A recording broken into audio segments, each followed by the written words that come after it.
Assalamualaikum warahmatullahi wabarakatuh. Perkenalkan, saya Anggi Septia, mahasiswa program studi bimbingan dan konseling Fakultas Ilmu Pendidikan dari IKIP Siliwangi. Video ini merupakan proyek ujian akhir semester dari mata kuliah Pendidikan Kewarganegaraan yang dibimbing oleh Bapak Acep Haryudin MPD.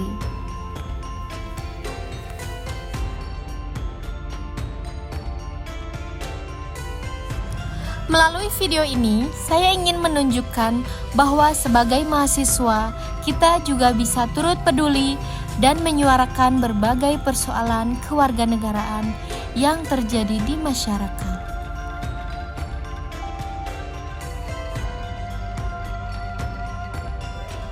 Saya mengangkat 4 masalah nyata yang sering dijumpai, yaitu 1. Kesenjangan sosial, 2. Kurangnya partisipasi masyarakat dalam kegiatan sosial dan politik, 3. Rendahnya pemahaman warga tentang hak dan kewajiban, lalu 4. Penyebaran hoaks di kalangan masyarakat.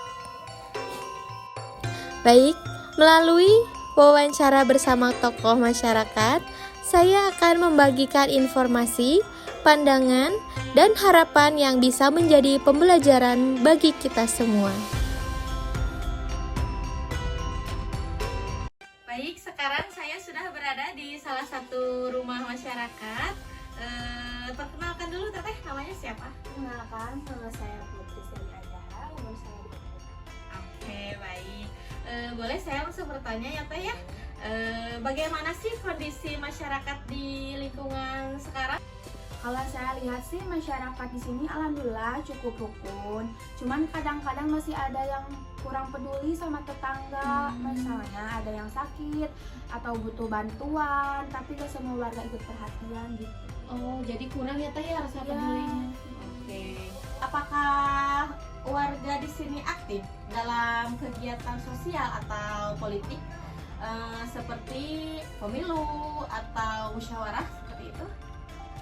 Kalau pemilu banyak yang datang, tapi kalau kayak musyawarah, RT atau kerja bakti masih banyak yang gak peduli, mungkin pada sibuk kerja, nggak terlalu peduli juga kali ya. Teteh, kira-kira nih ya, apa sih masalah terbesar yang Teteh lihat terkait kewarganegaraan di sini? Yang paling kerasa sih sekarang tuh banyak warga yang gampang percaya berita-berita hoax di WhatsApp, terus juga kadang saling menyalahkan soal bantuan sosial, padahal datanya kan sudah ada dari pemerintah, jadi timbul iri-irian. Baik Teteh, saya mau bertanya kembali ya, apakah masyarakat sudah paham hak dan kewajiban sebagai warga negara itu seperti apa gitu Teh, bisa dicontohkan? Bagian sih udah ngerti, kayak kalau soal KTP, BPJS itu mereka urus sendiri. Tapi kalau soal kewajiban kayak bayar iuran, ikut kerja bakti atau juga kebersihan masih banyak yang cuek, yang tidak peduli.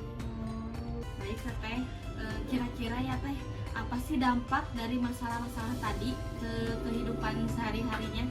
Jadi gak kompak kalau ada masalah di lingkungan, misalnya sampah numpuk atau jalan rusak, warga saling nunggu aja, gak ada yang bisa. Lalu bagaimana tanggapan warga atau pihak berwenang Teh? Kadang ada juga yang coba ngingetin lewat grup WA RT, tapi ya gitu, banyak yang baca doang. Kalau dari kelurahan suka ada sosialisasi, jarang yang datang. Apa solusi yang menurut Teteh bisa dilakukan tentang masalah yang sudah Teteh paparkan barusan?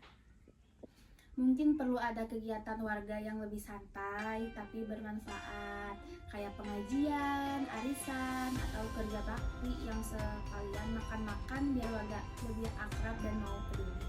Oh iya, benar juga ya Teh ya? Apakah ada program masyarakat yang misalnya bisa membentuk karakter kewarganegaraan? Dulu pernah ada pelatihan di kelurahan soal bijak medsos, tapi sekarang udah gak ada lagi. Kegiatan gotong royong juga makin jarang. Teteh, apa sih harapan Teteh untuk generasi muda sekarang? Harapan saya sih anak muda jangan cuma sibuk main HP, tapi juga harus peduli sama lingkungan. Jangan males ikut kegiatan warga, kita ini negara besar, kalau modalnya nggak peduli siapa lagi yang peduli ya. Terima kasih atas wawancaranya ya Teh ya. Semoga bisa diaplikasikan nanti di kehidupannya Teh ya. Terima kasih banyak. Semoga saya pamit. Assalamualaikum warahmatullahi wabarakatuh. Perkenalkan, saya Anggi Septia. Di sini saya sudah bersama tokoh masyarakat di RT berapa itu? RT 10 RW 4. Baik, bersama siapa? Boleh diperkenalkan? Oh baik, Ibu Karlina di RT 10 RW 4 ya Bu ya. Saya mau bertanya langsung saja ya Bu ya. Bagaimana sih kondisi masyarakat di sekitar sini sekarang? Kondisi masyarakat di sekitar sini alhamdulillah baik,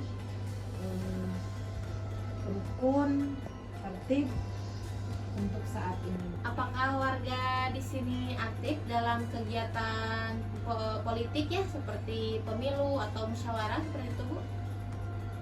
Kalau menurut saya cukup aktif, karena bisa dilihat ketika ada pesta masyarakat, ketika ada pemilu, cukup antusias, perkiraan sekitaran 80-90% pasti hadir, pasti menyempatkan, yang sedang bekerja di rumah pun pasti pulang.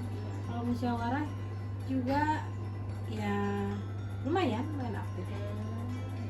Lumayan Kalau ada ada musyawarah di lumayan desa atau di dalam lingkungan masyarakat pun ada. Ibu, masalah terbesar nih ya terkait kewarganegaraan di sini menurut Ibu? Masalah terbesar terkait kewarganegaraan ya, kayaknya nggak terlalu signifikan.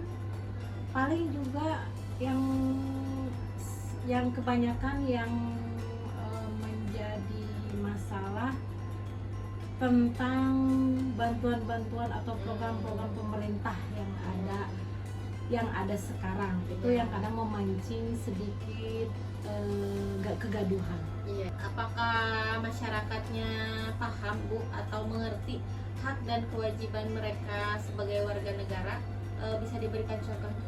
Kalau menurut saya masyarakat di sini bisa termasuk ke dalam warga negara yang cukup paham tentang hak-hak dan cukup mengerti tentang kewajiban mereka. Ya misalnya hak menerima bantuan, mereka pasti ribut mau ikut serta. Terus kewajiban seperti membayar pajak, kelihatannya taat membayar pajak, atau misalnya ketika ada sumbangan sosial cukup aktif dalam ikut serta dalam kewarganegaraan. Jadi kewajiban kewarganegaraan. Berarti seimbang ya Bu ya kalau di sini. Seperti yang tadi Ibu jelaskan ke saya ya, dampak dari permasalahan seperti tentang bantuan ya Bu ya, kurangnya istilahnya di program pemerintah. Nah itu dampaknya apa sih Bu? Justru itu banyak menimbulkan kegaduhan, karena menurut saya itu tidak atau kurang merata. Kadang-kadang, malah bukan kadang-kadang, kebanyakan salah sasaran. Itu yang membuat kegaduhan di masyarakat. Jadi bantuan atau program pemerintah yang seharusnya diterima oleh masyarakat yang berhak, kadang-kadang justru tidak diterima, malah jatuh ke pihak yang tidak seharusnya menerima.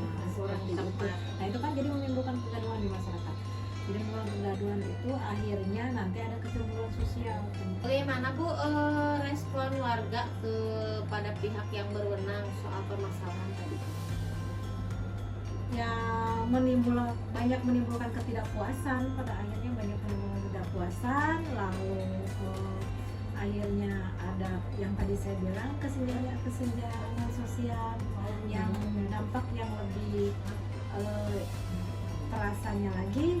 Jadi pihak-pihak yang atau masyarakat yang merasa tidak puas, akhirnya mereka malas untuk ikut serta dalam kegiatan-kegiatan kemasyarakatan, misalnya gotong royong atau pengadaan, misalnya ada iuran pembelian tanah mati, jadi mereka kurang sekolah. Menurut Ibu, solusi apa sih yang bisa dilakukan ketika terjadi permasalahan tersebut?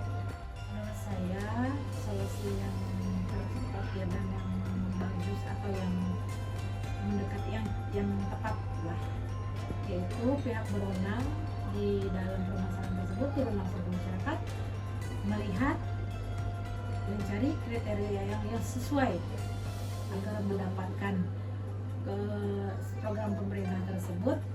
Jadi tidak lagi terjadi salah sasaran, yang harusnya berhak dia tidak mendapat, yang seharusnya tidak berhak malah mendapatkan. Iya betul. Permasalahan yang memang harus diselesaikan seharusnya. Kalaupun misalnya mau lebih bagus lagi, tidak tebang pilih, sudah saja semuanya dapat seperti itu. Berarti pihak desa atau kepala ya Bu ya harusnya turun langsung ya untuk bisa melihat kriteria mana yang seharusnya mendapatkan bantuan tersebut ya Bu ya. Ya sedikit banyak seperti itulah. Mungkin kalaupun tidak pihak desa, RT RW setempat bisa menilai secara jujur mana yang berhak dan mana yang tidak berhak. Tapi menurut saya justru itu solusi yang terbaiknya adalah dinas terkait tersebut yang turun langsung ke masyarakat. Betul. Bu, apakah ada program yang bisa dilakukan terkait tentang membentuk karakter kewarganegaraan? Ya seperti yang ada di Jawa Barat sekarang, sepertinya program yang bisa membentuk karakter kewarganegaraan. Salah satunya di sekolahan misalnya dibentuk ngosrek bersih. Karena itu kan membentuk karakter cinta alam, cinta kebersihan, menjaga lingkungan, kesehatan. Terus juga seperti yang sekarang lagi ramai dikembangkan, yaitu barak, karakter, membentuk karakter anak bangsa biar disiplin, biar membentuk manusia yang berkarakter, seperti itu. Apa sih Bu harapan Ibu untuk generasi muda sekarang yang Ibu harapkan? Yang tentunya sebagai orang tua, sebagai warga negara, sebagai seorang ibu, mengharapkan tunas bangsa atau generasi muda sekarang itu mempunyai karakter yang gigih, pantang menyerah, disiplin, bertanggung jawab, bekerja keras. Mungkin seperti itu ya kan, karena kebanyakan generasi muda sekarang itu kebanyakan korban dari gadget. Jadi aktivitas aktifnya itu minim. Jadi kebanyakan hanya bermain dengan HP. Sedangkan gadget itu ada minus plusnya. Justru yang diambil itu kebanyakan minusnya, bukan plusnya, negatifnya. Makanya saya berharap anak muda atau generasi muda sekarang ayo bangkit bentuk karakter dan seperti yang diprogramkan oleh Bapak Gubernur kita di Barat, seperti itu. Minimal maksimalnya menjadi generasi yang kuat, yang tangguh. Karakternya ya, karakter. Oke, baik, itu saja ya Bu ya menurut Ibu. Mungkin nanti bisa kami rangkum lagi dan diaplikasikan di kehidupan nanti selanjutnya. Terima kasih banyak atas wawancaranya. Saya izin pamit ya Bu ya. Terima kasih. Assalamualaikum. Berdasarkan wawancara yang saya lakukan, ada dua masalah utama yang sangat terasa di masyarakat, yaitu kurangnya minat warga untuk ikut musyawarah dan penyaluran bantuan sosial yang sering tidak tepat sasaran. Untuk masalah pertama, banyak warga yang merasa musyawarah itu membosankan, tidak efektif, bahkan hanya formalitas. Padahal, musyawarah adalah ruang penting bagi warga untuk menyampaikan pendapat dan ikut menentukan keputusan bersama. Solusi yang bisa dilakukan adalah membuat kegiatan musyawarah lebih menarik dan inklusif. Misalnya digabungkan dengan acara lain seperti kerja bakti, pengajian, atau arisan. Selain itu, musyawarah bisa dilakukan di waktu yang fleksibel dan dengan suasana yang lebih santai agar semua kalangan merasa nyaman. Keterlibatan anak muda juga penting. Mereka bisa diberi peran sebagai panitia atau tim dokumentasi agar merasa punya kontribusi. Jika suasana musyawarah lebih terbuka dan menyenangkan, partisipasi warga akan meningkat. Sedangkan untuk masalah bantuan sosial yang tidak tepat sasaran, solusinya adalah memperbaiki sistem pendataan dan transparansi. Pemerintah atau RT sebaiknya melibatkan langsung warga dalam pendataan, karena masyarakatlah yang paling tahu kondisi tetangganya. Setelah data dikumpulkan, informasi penerima bantuan sebaiknya diumumkan secara terbuka agar tidak ada kecurigaan atau prasangka. Transparansi inilah yang bisa mengurangi kecemburuan dan memperkuat kepercayaan antara warga dan aparat setempat. Baik, semoga video ini bermanfaat. Saya ucapkan terima kasih dan sampai jumpa.